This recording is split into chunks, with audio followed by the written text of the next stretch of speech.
کوبیده مرغ تابعی، یک کوبیده خوشمزه، لطیف و خوش‌طعم. برای این کوبیده تابعی من از حدود 700 گرم سینه مرغ استفاده کردم. میتونین سینه مرغ و ران مرغ رو با هم مخلوط کنین. بعد از اینکه کمی خردش کردم اونو توی خردکن میریزم و لهش میکنم. از چرخ گوشت، گوشتکوب برقی مخلوط کن و یا هر وسیله‌ای که در دسترس دارین میتونین استفاده کنین.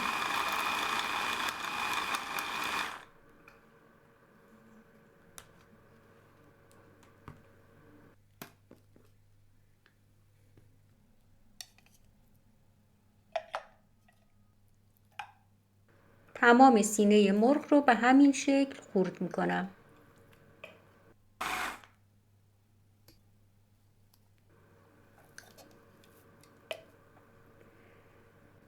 یه تکه دنبه تقریباً به اندازه 100 گرم. اینم چرخش میکنم و روی مرغ چرخ شده میریزم.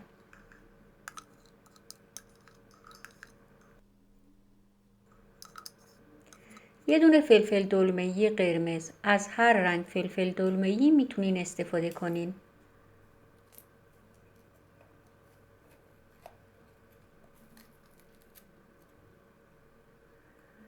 دونه ها و قسمت دم اونو خارج میکنم. بقیه قسمتاشو یه مقداری خرد میکنم و توی خردکن میریزم. یه دونه پیاز بزرگ رو چند قسمت میکنم.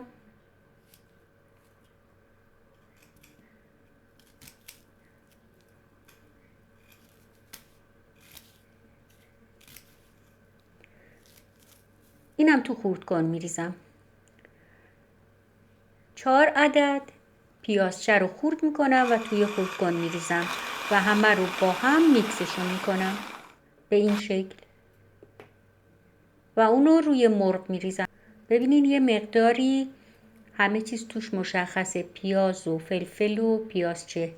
نصف قاشق چایخوری زردچوبه، نصف قاشق چایخوری زنجبیل، یک قاشق چایخوری نمک، نصف قاشق چایخوری فلفل سیاه و یک قاشق چایخوری سماق میریزم.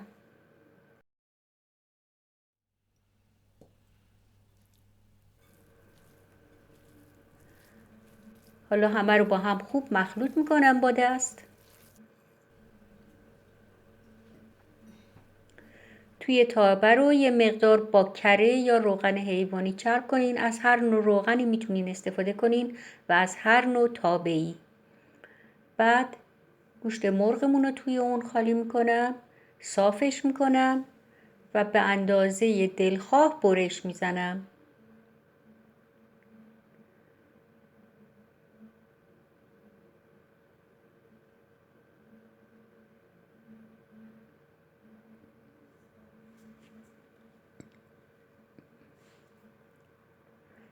بعد در تابه رو میذارم و اون رو روی حرارت ملایم میذارم.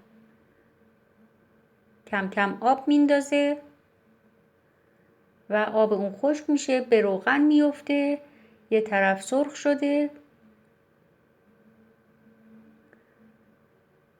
برمیگردونم طرف دیگه اونها هم تفت بخوره.